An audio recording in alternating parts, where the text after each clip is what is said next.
between. Well, and spread it out.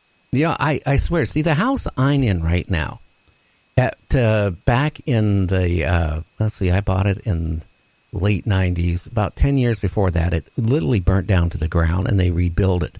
And I guess somebody burned up in the house. And all I can say is, I haven't had any hauntings ever, but I can tell you something. I know I'm really good at when I put something away, I know where I put it. Okay? I'm really freaky on that. But there is times I put stuff away, and when I go get it, it disappears. It's gone. I tear the whole house, apart looking for it. And then days later, it turns up somewhere else. No, it goes back. I find it right where I originally looked. And that drives me crazy, and that's happened quite a few times. I'll put something, and I know it's either in my filing cabinet or it's in a drawer or, I put it in a box and it's sitting over by, the wall, and then it's gone. It's not there. And then, after I spend a day tearing the house apart looking for it, I'll go back to that. And they're done there. And there it is, it's like, ha ha. And I know it wasn't there because when you take up, for example, a box, right? You had something sitting in, and you dump it out on the floor and go through each piece and put it back, and you do it 2 or 3 times, and it's not there. And then all of a sudden, 6 hours later, it's nice in that box. Yeah, I've done that. So I don't know, and then I've had people on my show, a guy who wrote a book about Gettysburg. He bought a house that he was restoring, and it was actually, the property was, I guess, a cemetery at one time, but going back years and years and years ago. And things would be, he'd be sitting here, he's remodeling it, okay, and he'd be in the room, him and his one older son, and they would have their skill saw and their hammers all put at the end of the day, because he wasn't living in it. He would put it, in that room, lock the door, come back the next day, it's not there. It would be somewhere else in the house sitting. Yeah. I've had that happen. Or I put something somewhere and it's been there for a while, and then I'll go to get it and it's not there, and I'll find it a couple days later somewhere else that it would never be. That's what's interesting. We've had things fall off the walls and break, and I put them back up on the walls with duct tape screws and Velcro, and they still fall off the walls. I've been hitting the head with the cabinet door so hard it put a dent in my forehead. My daughter and I have both had the shower doors shaken on us. I had it happen twice. The first time I thought it was just a freak thing, but then it happened again another time. And then my daughter had it happen to her. And she come out and she says, "The shower doors shook on me, Mom, just like you said they did to you." Yeah, interesting. Have you ever gone ghost hunting and got yourself scared? Oh yeah, but the thing is, you gotta overcome that. It can be terrifying. It can make you want to run. It can make you like a little kid afraid of the dark. I think we're more afraid of the unknown, like the darkness. You don't know what's there, than we are of actually finding something. And 99% of the time, whatever's haunting the area is not evil. It could be someone who is angry in life, and they're still angry in death. And it just seems like they're evil because they're doing bad things or saying bad things. Well, that makes it evil. It does. Yeah. But you mentioned people, you get these ghost hunting groups, and they're saying, "Oh, it's the devil, it's demons, it's hauntings, it's evil, it's something from hell," and it's 99% of the time it's an angry spirit. Yeah, I had again guests on that claimed when they were going through a house, all of a sudden doors would open and close and slam and stuff like. In fact, one of my friends, her, Liz Reeder, in her house. Okay, she claims that she'd be sitting in the front room. She'd be the only one home. So, she has an upstairs. All of a sudden, the refrigerator. She hears the refrigerator open and close. There's no way. I do that a lot. I'll actually lean over and look out my bedroom door to see if my daughter's there, and there's nobody there. That right there would. I'd be looking for another place to live. But, she would say the same thing, like the bedroom door would open and close and slam shut. Those type of things, if I lived in a house like that, I don't know how long I could take it. Because, I hate to say it, I'm still at my age, okay?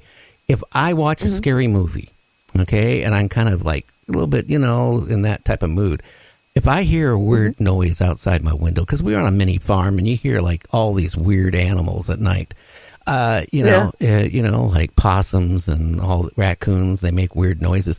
All of a sudden you have one by your window making a weird noise. You know what I do? I put the blanket over my head. Over your head. Now, let's be honest with you. Is that going to do anything to protect me? No. I don't think so. No, but it makes you feel better. It makes you feel secure. It's like hiding in a cave. It's a security thing, personal security thing. Like I've got my like religious people. They clutch their crosses. I can't think of the word I'm trying to say. It's comforting. It's you believe it's gonna keep you safe. Even to this day, if the power goes out at night, I run to my room and jump on the bed because I don't want something to grab my feet. I still have a fear of something grabbing my feet in the dark. I bet, Karen, you are scared at night to reach under your bed to grab your shoes, aren't you? No, actually, my bed sits on the floor. Okay. I don't have it under the bed anymore. Yeah, that's what, when I was a kid, I'll be honest with you, that's what I was scared about so much. Because I got when I was a kid, probably from 6 years old, I would get shipped from, the Seattle area to Oakland, California. And I'd have to stay with my uncle, and he had like 8 kids. Or I had to stay with my grandmother, and God, she was old back then. Maybe now when I look at it, she wasn't that old. But she lived in an apartment back then in Oakland. It was so old. And I remember this one bedroom. It had like a glass door, in the bedroom. It had a walk-in closet. And I remember, having to sleep in there. And at night, there was like a little nightlight in the room. And I remember one night, a shadow came out. Like a human shadow. And it came out and went around the whole entire room and then went back in the closet. And I tell you what, that's where I started, I think, getting the habit of anytime something strange happened, the blanket goes over my head. I can mentally picture that. Well, I tell you, that would be scary. When you're a little kid and you see a shadow like that, and it was no way it was from the windows, because the way that was a 2-story apartment, was on the second story. No, it was strange things. That was like my first. And to have it go all the way around the room is odd too. Oh yeah, and then going back into the closet, And the thing is, I told my grandmother the next morning, and she said, "Yeah." She goes, and she lived there, I think, like 25 years, and she said the tenant before died in the place, and who knows how many died, because that apartment back then, we're talking in the 60s, that apartment had been like 80, 90 years old. So we're talking, going back a long time. Yeah. Even new places can be haunted, even brand new places, just because of the land they put it on. There could be bodies buried there that nobody knew about. There could be something bad happened on that property, or there could have been a Civil War battle that nobody really knew about, or wasn't important enough to be remembered in history. Stuff like that. And they just planted the people everywhere. I was telling Liz that, like on her haunting at her place, because she lives in Missouri. Now, there was a lot of battles in Missouri. And I said, do you ever think that, these ghosts you have seen and all these noises, maybe you have, a soldier or two, buried on your property. Mm-hmm. So yeah, it could be haunted. It could also be, I don't know where she lives in along the way, but when a lot of the Native Americans were moved from their land and moved out west, there were trails that they made them walk on to get to their new homes, their new reservations and stuff like that. And a lot of them would die along the way. Yeah. And they would just toss them aside or bury them at the side of the trail. Well, and that's what's interesting. I also had an ex-detective, state police detective on a show. He's into ghost hunting. And he said one of the cases he went on, weird things was happening, like money would drop from the ceiling, quarters, and he actually even seen it. And it was, okay, well, I believe since he was a ex-detective, homicide detective, I think he would be telling the truth. But what it turned out to be, there was a cemetery on the back of the property.